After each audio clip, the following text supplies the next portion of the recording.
ചേക്കടുത്ത് കഷ്ടപ്പെട്ട് വളർത്തിയതാ. കൊന്നവർക്ക് കൊന്നാ പോരെ. എന്റെ കുഞ്ഞിനെ അടിച്ചവർ കൊന്നു തന്നെ. എന്നിട്ട് അവര് വഴി കൊണ്ടിട്ടതാ. അവളെ മനഃപൂർവ്വം കൊണ്ടുപോയി ഇവൻ നശിപ്പിക്കാൻ വേണ്ടി നോക്കിയതാ. ഈ കൊച്ചിന് കോളയ്ക്കകത്ത് മദ്യം കൊടുത്തെന്ന് പറഞ്ഞു. എന്റെ പേര് സുലേഖയെന്നു. എന്റെ കുഞ്ഞ് മരിച്ചതിന്റെ സംബന്ധമായിട്ട് ഒരു കേസിന്റെ കാര്യത്തിന് വേണ്ടി ഞാനിങ്ങനെ നടക്കുക. ഇതുവരെ അതിനൊരു പരിഹാരവും കണ്ടിട്ടില്ല. ഞാനാണെങ്കിൽ ഞാൻ നാട്ടിലില്ലായിരുന്നു, ഞാൻ കുവൈറ്റിലായിരുന്നു. മോള് ഹൈദരാബാദിൽ ആയുർവേദ നേഴ്സായിട്ട് ജോലി ചെയ്യുമായിരുന്നു. അങ്ങനെ അവൾ അവിടെ കുറച്ചുനാൾ നിന്നിട്ട് അവള് നാട്ടിലോട്ട് വന്നതായിരുന്നു. അതായത് നാട്ടിൽ നമ്മുടെ അടുത്തുള്ള പിള്ളേർ തന്നെ കുറെ പിള്ളേരുണ്ട്. ഇവർ കുഞ്ഞുനാൾ പോലെ കളിച്ച് വളർന്ന പിള്ളേരാ. അവരെങ്ങോട്ട് പോകണമെങ്കിലും ഒന്നിച്ചാണ് പോവുകയും വരികയും ചെയ്തുകൊണ്ടിരുന്നത്. അപ്പൊ അതിൽ ഒരുത്തനാണെങ്കിൽ ഇതുപോലെ വൈകിട്ട് ഒരു 7 മണിയൊക്കെ ആയപ്പോ ഇവളെ ഏടി ഇങ്ങോട്ടൊന്ന് കയറി വാടി എന്ന് പറഞ്ഞോണ്ട് വിളിച്ചു. അവള് സ്വാഭാവികം കുഞ്ഞുനാൾ പോലെ കണ്ടു വളർന്നതാണല്ലോ. അവർക്ക് ഒരു സഹകരണം വെച്ച് അവള് കയറിപ്പോയി. എന്നുവെച്ചാൽ ആ കയറിപ്പോയി അവൻ വേറൊരുത്തനെ കൂട്ടുപിടിച്ച് വേറെ ഒരുത്തൻ അജിത്ത് എന്ന് പറയുന്ന ഒരുത്തൻ ഇടമണ്ണെന്നെങ്ങാണ്ട് ഒരുത്തൻ ഓട്ടോയിലെങ്ങാണ്ട് അവിടെ വന്നെന്ന് പറഞ്ഞു. അന്ന് പിന്നാണ് നമ്മൾ ഇതൊക്കെ അറിയുന്നത്. ഇങ്ങനെ വന്നെന്ന് പറഞ്ഞ് അവനാണെങ്കിൽ ഈ കൊച്ചിനെ എല്ലാവരുടെ ഇരുന്ന് കാര്യം പറഞ്ഞിട്ട് ഈ കൊച്ചിന് കോളയ്ക്കകത്ത് മദ്യം കൊടുത്തെന്ന് പറഞ്ഞു. കൊച്ചിനെ അവശത ആക്കിയിട്ട് ഓട്ടോയിൽ എവിടെയൊക്കെയോ കൊണ്ടുപോയെന്നൊക്കെ ഇങ്ങനെ പറയുന്നു. അങ്ങനെ പറഞ്ഞിട്ട് പിറ്റേന്ന് രാവിലെ ഞാൻ അറിയുന്നത് എന്റെ കുഞ്ഞ് ആക്സിഡന്റിൽ മരിച്ചെന്നാ പറയുന്നത്. ഒരു ബൈക്ക് ആക്സിഡന്റിൽ മരിച്ചെന്നാ പറയുന്നത്. അല്ലാതെ ഇതിനകത്ത് എന്ത് സംഭവിച്ച, എന്റെ കുഞ്ഞ് മെഡിക്കൽ കോളേജിലായിരുന്നു കുറച്ചുനാൾ. അവിടെ വെച്ച് പറയുന്ന എന്റെ കുഞ്ഞ് ചെറുതായിട്ടൊരു ബോധം തെളിഞ്ഞപ്പോ അവളെ അടിച്ചെന്നാ പറഞ്ഞു. അവിടെ തലയ്ക്ക് അടിച്ചെന്നാ പറഞ്ഞു. ഇല്ല, 6 ദിവസം കഴിഞ്ഞിട്ട് അവള് മരിക്കുന്നേ.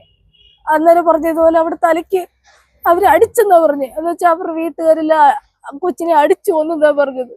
അത് എന്തോ സംഭവം ഇന്നൊരു പക്ഷെ തെമ്മല സ്റ്റേഷനിൽ ഞാൻ പരാതി കൊടുത്തു, മുഖ്യമന്ത്രിക്ക് പരാതി കൊടുത്തു. എന്നിട്ട് ഇതുവരെ എനിക്ക് അതിനൊരു പരിഹാരം കണ്ടിട്ടില്ല. തെമ്മല സ്റ്റേഷനിൽ പോലീസുകാര് നമ്മളെ വെറുപ്പിക്കുന്ന രീതിയിലുള്ള സംസാരവും അവര് നമ്മൾ ഷൗട്ട് ചെയ്യുന്ന രീതിയിലുള്ള സംസാരം, അവർക്ക് കേസ് അന്വേഷിക്കാൻ താല്പര്യം ഇല്ലാത്ത ഒരു രീതിയിലാണ് അവരുടെ പോക്ക്. എന്ന് വെച്ചാൽ അവര് പ്രതികളെ അവരുടെ കൂട്ടുകാരെ പോലെ അവർ വിളിച്ചിരുത്തി അവർ സംസാരിച്ചുകൊണ്ടിരുന്നത്. നമ്മളാണ് പ്രതികൾ എന്നുള്ള രീതിയിലാണ് ഇത്തമ്മല സ്റ്റേഷനിലെ പോലീസുകാരുടെ പ്രതികരണം. എന്നിട്ടും ഈ സത്യം ഇവര് ആക്സിഡന്റ് ആണെന്ന് ഇവര് വരുത്തി തീർത്തപ്പോ ഞാൻ അന്നും പറഞ്ഞു ഇത് ആക്സിഡന്റ് അല്ല, കുഞ്ഞിന്റെ തലക്കടിച്ചതാ. അവള് മൊഴി തന്നെന്ന് തെമ്മല സ്റ്റേഷനിൽ പറഞ്ഞിട്ട് ഞാൻ പറഞ്ഞു അവരെ നല്ല രീതിയിൽ ചോദ്യം ചെയ്ത് ഇതിന് സത്യം അറിയും സാറേ എന്ന് പറഞ്ഞപ്പോൾ അവര് നമ്മളെ ഷൗട്ട് ചെയ്യുന്ന രീതിയിൽ അവിടുത്തെ CI നമ്മുടെ അടുത്ത് സംസാരിച്ചത്. അത് കഴിഞ്ഞ് ഞാൻ മുഖ്യമന്ത്രിക്ക് പരാതി കൊടുത്ത്. അത് നേരെ തിരിഞ്ഞു വന്ന് തെമ്മല സ്റ്റേഷനിൽ അന്വേഷിക്കാന്ന് പറഞ്ഞു. ഞാൻ പറഞ്ഞു തെമ്മല സ്റ്റേഷനിൽ അന്വേഷിക്കേണ്ട, ഇത് ക്രൈം ബ്രാഞ്ചിൽ കൊടുത്താൽ മതി. എങ്ങനെയെങ്കിലും എന്റെ കുഞ്ഞ് സ്വാഭാവികം അത് മരണമല്ല. എന്റെ കുഞ്ഞിനെ അടിച്ചവർ കൊന്നു തന്നെ. എന്നിട്ട് അവര് വഴി കൊണ്ടിട്ടതാ. എന്നിട്ട് ഒരു ആക്സിഡന്റ് അവര് അങ്ങനെ ഉണ്ടാക്കിയതാ. സത്യമായിട്ട് അവര് ഒരു സ്വാഭാവിക ആക്സിഡന്റ് അല്ല അത്. അവിടെ കണ്ടു വെച്ച് ഉറുകുന്നില്ല, അവരുടെ വീടിനടുത്തും കണ്ടു വെച്ച് എന്റെ കുഞ്ഞിനെ തലക്കടിച്ച് കൊന്നതാ. ഇതിന്റെ സത്യം എന്തോ ദൈവം വരാനും അവക്ക് മാത്രമേ അറിയത്തുള്ളൂ. അവൾ അങ്ങനെ പറയാനും കൊണ്ട് തുടങ്ങിയപ്പോഴത്തേക്ക് അവിടെ ജീവനും പോയി. ഇതിനകത്ത് ആ കൂടെ പോയി ശ്രീനാഥ് എന്ന് പറയുന്ന അവനാണെങ്കിൽ അത് കഴിഞ്ഞിട്ട് ഈ സംഭവം കഴിഞ്ഞിട്ട് അവൻ അവിടെ വന്ന് നിന്ന് പലരോടും ഈ ഒരു കാര്യം പറയുന്നത് കേട്ട് ഓഡിയോ ക്ലിപ്പ് വരെ നമ്മുടെ കൈവശം ഉണ്ടായിരുന്നു. അവൻ പറഞ്ഞ ഓഡിയോ ക്ലിപ്പ് അതിനകത്താണെങ്കിൽ അവൻ പറഞ്ഞേക്കുന്നത് അവൻ കൊന്നതാന്ന് പറഞ്ഞു. അവൻ മനഃപൂർവ്വം വിളിച്ച് അവൻ പറഞ്ഞിട്ടാണ് വീട്ടിൽ ഇരുന്ന് ഇവൻ വിളിച്ചതെന്ന് പറഞ്ഞു. ശ്രീനാഥ് വിളിച്ചതെന്ന് അജിത്ത് എന്ന് പറയുന്നവൻ പറഞ്ഞതിന്റെ പേരിലാണ് ഇവൻ ഇവളെ വിളിച്ചതെന്ന് വെച്ചാൽ അവൻ വിളിച്ചെല്ലത്തില്ലെന്നറിയാം, ഇവൻ വിളിച്ചെല്ലൂന്നറിയാം. എന്ന് വെച്ചാൽ ഒരേപോലെ കളിച്ച് വളർന്നതായോണ്ട് അവർ ചെല്ലുമെന്ന് അറിയാവുന്നതുകൊണ്ട് ഇവനെയും കൊണ്ട് അവൻ ഇല്ല, ഒന്നുമില്ല. ഇവളെ മനഃപൂർവ്വം കൊണ്ടുപോയി ഇവൻ നശിപ്പിക്കാൻ വേണ്ടി നോക്കിയതാ. അത് ഇവള് സമ്മതിക്കാതിരുന്നപ്പോഴാണ് ഇവിടെ തലക്കടിച്ച് ഇവളെ കൊന്നത്. ഇവ മനഃപൂർവ്വം ഇവളെ ഉപയോഗിക്കാൻ വേണ്ടി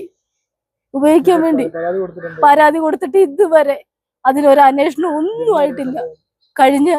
കഴിഞ്ഞ വർഷം 17-ാം തീയതി, കഴിഞ്ഞ ജൂൺ 2025 ജൂൺ 17-ാം തീയതിയാണ് ഈ സംഭവം നടക്കുന്നത്. അവള് 25-ാം തീയതി അവള് മരിക്കുക. അന്ന് മുതൽ ഞാൻ ഈ കേസിന്റെ പുറകെ നടക്കുന്നത്.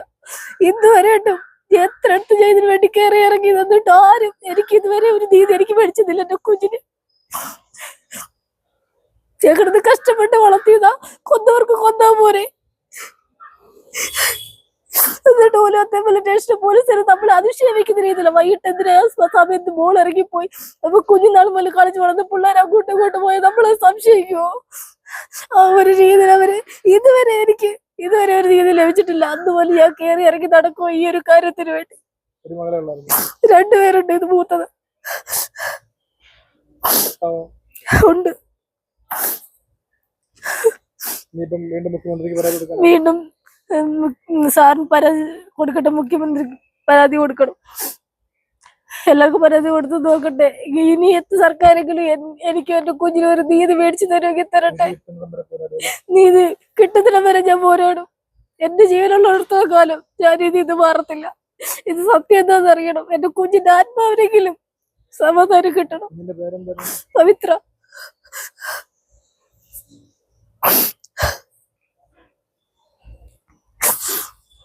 ആ ബൈക്ക് മറിഞ്ഞെന്ന് പറഞ്ഞു. ആ ബൈക്കിൽ ഒരു പോറൽ പോലും ഇല്ല.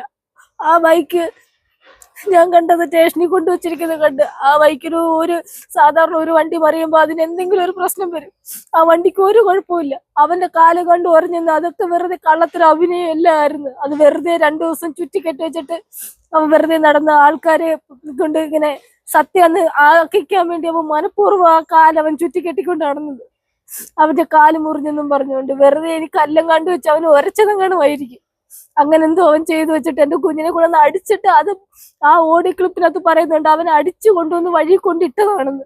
ഇട്ടിട്ട് പോലീസുകാരുടെ അടുത്ത് അറിയിപ്പിച്ച് പോലീസുകാർ വന്നിങ്ങനെ നോക്കി. പോലീസുകാർ അവരുടെ കൈയാണ്. തെമ്മല സ്റ്റേഷനിൽ പോലീസുകാർ അവരുടെ കൈയാ.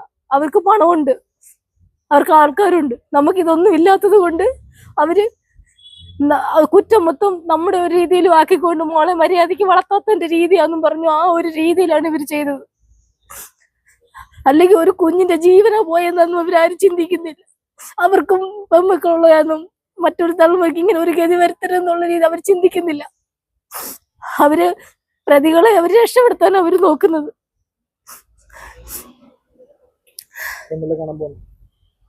MLA കാണണം. സാറിനെ കണ്ടിട്ട് എന്തെന്ന് വെച്ചാൽ തീരുമാനം ഉണ്ടാക്കണം.